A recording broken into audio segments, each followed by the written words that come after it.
Yo, what's going on, ladies and gentlemen, boys and sandwich makers? My name is Pwn. I'm your host today. We are talking a little bit about the Recon class. Now, a lot of people come to me about advice. They've seen me play aggressive Recon. They've seen me play, you know, the standard Recon where you sit back and shoot. A lot of people ask me for advice on this all the time. And I kind of wanted to make a video educating people about the Recon class because I think it's the most underappreciated class in the game. And I guess want to touch base on it a little bit. So, to me, the Recon is the most underappreciated class in the game. It's the one that has some of the most useful equipment in the game, and to me, it's more of a support character. It's not aggressive like the Engineer that has RPGs and explosives. The Recon and the support even have C4 and other explosives, claymores. So, it seems like the odd man out is more often than not the Recon. I mean, they have explosives, but for the most part, a lot of their items are close quarters, and some of them are about beyond. So a lot of people think Recon, and your mind just goes, snipers, montage, bolt actions, M40A5. That's where your mind goes, and you need to get out of that little barrier to start appreciating what Recon truly is. I go Recon, I'd say 90% of the time. And the reason I do it is because nobody else does it. Not because I prefer to do it, but because we need it. A good Recon changes the entire path of the game on Rush. It's important in Conquest, it's important anywhere. But more importantly is those direct objective game types like Rush. It's just instrumental in success. Dawnbreaker, parachute in all day long, get on top of one of the roofs on the first set of MCOMs, and they have no clue what's going on and really can't get you out unless they too have a beacon. And like I said, a lot of people just do not think to appreciate something like that. Golmud, oh my god, that's one of the hardest maps to attack when they have tanks and everything up there. Until you start getting your tanks, at least, it can be a pain in the ass. But parachutes allow you to get behind the enemy. So, in the end, I think the Recons have very, very important pieces of equipment, and that's what makes the class stand out. It is a support class. You have things like the MAV, things that, you know, motion balls, the tugs, all these things that notice groups of people. These are things that give away enemy positions. That is important in a game like this, just not enough people use them. I find that MAV's not really necessary anymore, not when you have, you know, commanders, and motion balls you can be on the move while throwing them forward and still getting the kind of same variety that you would without having to man the MAV. But truth be told, the tugs is a great defensive item. You put it in a corridor, you know where people are going. Hide it behind a door, under a dead baby, wherever you want to put it. You can just hide those things so conveniently and know where they come. Completely control the flow of a game and not even allow them to pass middle ground. So, to me, the Recon is it's a defensive support class.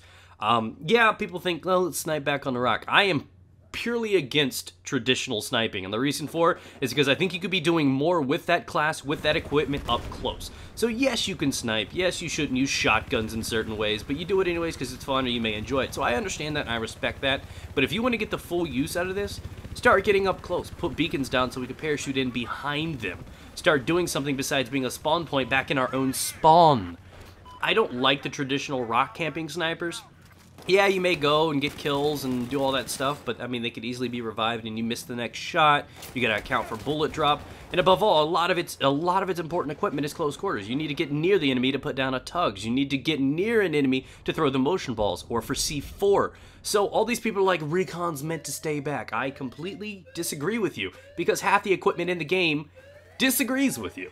So the way I look at it is find something important. One other very, very special, unique thing that I like to do with this class, and a lot of people that do not know how to do it, and it's a little tip that I'd like to give you, is using the SoFlam. I didn't see too much SoFlam, and you don't see SoFlam in Rush. It just doesn't happen. I haven't seen anybody lock onto a helicopter or anything since like day one. I mean, nobody does that in Rush. Conquest, you see it a little bit more, but not as much.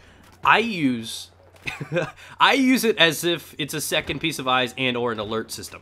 Because worst case scenario, if you have something sitting in the middle of a doorway, somebody's going to shoot at it. They just usually do not let it sit there. It's kind of OCD or something. So one way or another, when it's gone, or they light up the screen because they shot, you have their position. So it's a good kind of like a tripwire, if you will. But at the same time, it allows you to look down hallways and look down other things and give you a straight line of sight on the enemy. And many times I'll put down one and just look down the street and have to know when the armor's coming in, and I'll cover the left side and this will cover the right side, or I'll be putting it in a doorway so I can use it as an alternative camera. It's kind of like I use it as a camera. That's basically what I'm gonna do. So it's a very, very important thing, and if you learn to do it, you can actually camp quite well with it. If you put it in a doorway and you see that somebody's coming by, drop out of it, have your gun ready, pre-fire. Book it down a corner, do it that way. So it's not an aggressive thing that you can use the SoFlam, but it's more of a defensive thing that can really change the game when you use it. On top of that, the motion balls are great. You can be mobile and still throw them. You don't get crazy range with them, but again, they give away the enemy's position. You shouldn't be able to throw them across the fucking map. So that's just how I feel with it. So I feel like the class itself is underappreciated with the fact that it has DMRs now, shotguns, and carbines. There are carbines in this game that are as good as almost every other gun in the game. So there should not be a reason that you have to like ignore the Recon class. With spotting, you can still build up your points.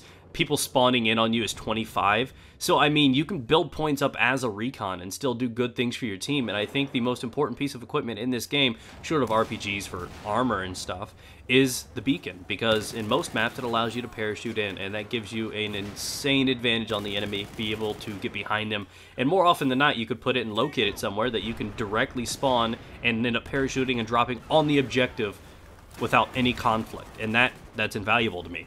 So I just wanted to share a little bit of light, give you guys some of my tips with like the SoFlam and the motion sensors and stuff to try to encourage you guys to use that even defensively because of tugs. If you had two Recons, say you're on Operation Locker and you put a tugs at one doorway and one in the other, they can't get through there because you know where all of them are. Like I said, if you communicate, you do it properly, and you put that tugs up, you are saving lives. You are doing massive good deeds for your country. So I just wanted to spread that out there. Now, a lot of people ask me about tips for Recon, like, as in sniping. And I know that's what you guys are asking from me. There's not really too many things I can advise on to help teach you to become a better Recon. One thing is if you're trying to become aggressive, something that I typically do, I would recommend you guys learning to use a suppressor, though. If you're running around and if you're trying to be aggressive, use the FYJS or the Scout Elite. More preferably the FYJS if you have it unlocked. It's the best aggressive weapon in the game for the bolt action category. So learn to do that. Put a suppressor on it. It allows you to miss a few shots, but still learn the patience and learn how to be accurate. It also has very little bullet drop. Little bullet drop. You just aim at the head and you get a headshot. In close quarters, if you can, aim for the chest. You don't have to go for the head. And have a nice secondary like the compact or P226 or something like that to clean up the kill if you have to. I would recommend doing that suppressed too. In case you get behind a couple people, suppressed weapon's always good. So that's my tip for that. One thing that you do need to teach yourself that a lot of people do, and even in Call of Duty and all these games where people try to quick scope. This goes for hard scoping too. This is when you're trying to just hit people down range. Do not move when you shoot. A lot of people see somebody and they're like, oh, I want to move into the shot. You don't use it as if you would a traditional assault rifle. Do not move while you're shooting because the bullet's going to deviate. It's just going to be like, no, squirrel. It's not going to pay any attention to where you really want it to go. So I just wanted to give you guys that. Make sure that when you're running and you see a guy, stand still, or start aiming, then stand still right before you shoot, if that makes any sense. So you compensate for your movement and predict where it's actually going to stop when you steady. So it's something to teach yourself. Anyways, thanks for your time. Hopefully you guys learned something, or maybe you can start putting that SoFlam tip to use. Understand you get good points from the beacon and from the tugs and all that stuff, spotting people. So it's not Battlefield 3 anymore, guys. You don't have to run assault all the time. I wanted to share a little bit of love to this because I don't see enough beacons in the game. How many times I'm playing on Rogue Transmission and a beacon allows you to land on the objectives. These are wide open maps where the only way to get behind them is either by vehicles, which you usually do not have enough of, or by parachuting. It's invaluable. Start doing it. I'll punch you in the throat with my kneecap. Like, just trust a brother. Start using it more. Thank me later. Have a good day, guys. Stay moist.